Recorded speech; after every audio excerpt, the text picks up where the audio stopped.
आज हम लोग इस वीडियो में फैक्टराइजेशन सीखने जा रहे हैं। फैक्टराइजेशन हमारा जो है वो 9th क्लास में, 10th क्लास में और छोटी क्लासेस में भी है और ये बच्चे फिर भी नहीं समझ पाते हैं। चलिए एक आसान से मेथड से हम इसको समझने की कोशिश करते हैं कि किस तरीके से हम इसे सिंपल तरीके से सॉल्व कर सकते हैं। देखिए जो पहला नंबर है हमारे पास यहाँ पर, यानी पहला अल्फाबेट एक्स स्क्वायर के साथ कोई ना कोई नंबर आपके साथ यहाँ पर दिया होगा।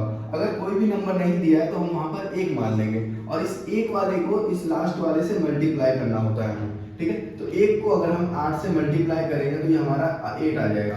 अब सबसे पहले हम चेक करेंगे कि किस किस के टेबल में आता है। जैसे कि 2 के टेबल में आता है 4 बार में, 4 के टेबल में 2 बार में और एक 8 के टेबल में 1 बार में, और किसी टेबल में नहीं आता, ठीक है। अब हमें ये देखना है कि बीच में नंबर कौन सा है। यहाँ पर 2 है तो इनमें से कौन सा ऐसा पेयर है जिसको आपस में प्लस या माइनस करने पर मेरा ये सेंटर वाला नंबर आ जाए, यानी कि 2 आ जाए। तो ये मैं अगर इसको पहले वाले को 4 में से 2 को माइनस कर दूं तो 2 आ जाएगा। तो मैं इसी नंबर को यहाँ पर जो है वो सेलेक्ट करूंगा।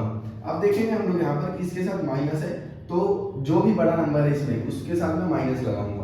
जो साइन इसके साथ रहेगा वही बड़े नंबर के साथ लगेगा, ठीक है। अब देखेंगे यहाँ पर कौन सा नंबर लगाएंगे दोनों आपस में माइनस हो जाए। तो यहाँ पर अगर मैं प्लस लगा दूं तो प्लस और माइनस माइनस होता है, 4 माइनस 2 जो है वो 2 हो जाएगा। यहाँ पर x है तो इन दोनों के साथ ही मैं x लगा दूंगा। इस वाले नंबर को, इसको जो है वो मैं इसकी जगह पे पूरा का पूरा पुट कर दूंगा इसकी वैल्यू। तो अब इसको हटाकर और इसकी जगह पे किसको रखेंगे हम, इस वाले को। तो अब देखेंगे हम यहाँ पर एक्स स्क्वायर माइनस में नहीं, अब यहाँ पर क्या हो जाएगा प्लस में 2x माइनस 4x माइनस में 8, जो ये पीछे का है वैसे का वैसा ही रहेगा।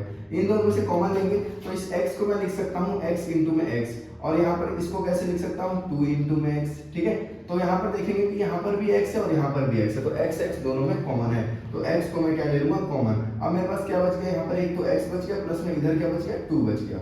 इन दोनों में से कॉमन लूंगा तो यहाँ भी माइनस यहाँ भी माइनस, माइनस मेरा कॉमन आ जाएगा। और यहाँ पर अब क्या बच गया 4, तो 8 को मैं कैसे लिख सकता हूँ 4 इंटू 2, यहाँ भी 4 यहाँ भी 4, 4 को मैंने कॉमन ले लिया।